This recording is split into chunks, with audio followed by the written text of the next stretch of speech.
Shalom Bapak Ibu dan jemaat yang dikasihi Tuhan Yesus. Kiranya damai sejahtera Kristus beserta kita semua. Marilah kita tetap bertumbuh dalam anugerah-Nya dan dalam pengenalan akan Kristus sebagai Tuhan dan Juru Selamat kita. Selamat mengikuti renungan firman Tuhan hari ini melalui versi audio. Tuhan Yesus memberkati. Renungan hari ini Kamis 17 Juni 2021 dengan tema menyesal dan bertobat. Pembacaan kita terambil dari Matius pasal 27 ayat 3-8 yang berbunyi demikian. Pada waktu Yudas yang menyerahkan dia melihat bahwa Yesus telah dijatuhi hukuman mati, menyesallah ia.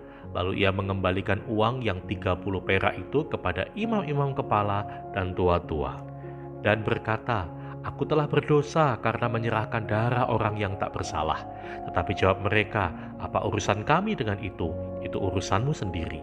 Maka ia pun melemparkan uang perak itu ke dalam bait suci, lalu pergi dari situ dan menggantung diri. Imam kepala mengambil uang perak itu dan berkata, "Tidak diperbolehkan memasukkan uang ini ke dalam peti persembahan, sebab ini uang darah." Sesudah berunding, mereka membeli dengan uang itu tanah yang disebut tanah tukang periuk, untuk dijadikan tempat pekuburan orang asing. Itulah sebabnya tanah itu sampai sekarang hari ini disebut tanah darah. Bapak, Ibu, dan saudara sekalian, penyesalan tidak pernah datang di awal. Ia selalu datang di akhir ketika sesuatu telah terjadi. Kita semua tentu pernah merasakan penyesalan dalam hidup kita, entah mengenai pekerjaan, hidup kita, entah hubungan dengan seseorang, dan masih banyak lagi. Apakah penyesalan dapat membuat sesuatu menjadi lebih baik? Mungkin ya, mungkin juga tidak. Tergantung dari tindakan apa yang dilakukan setelah perasaan menyesal itu datang.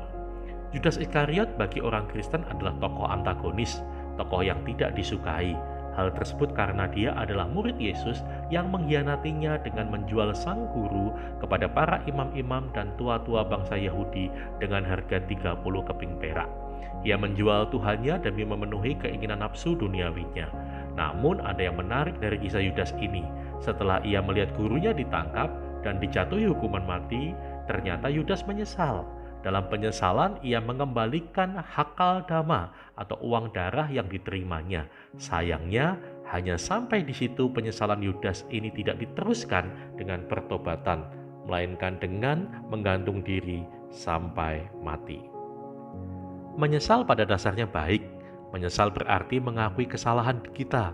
Namun penyesalan yang tidak ditindaklanjuti dengan tindakan perubahan hidup tentu tidak ada gunanya.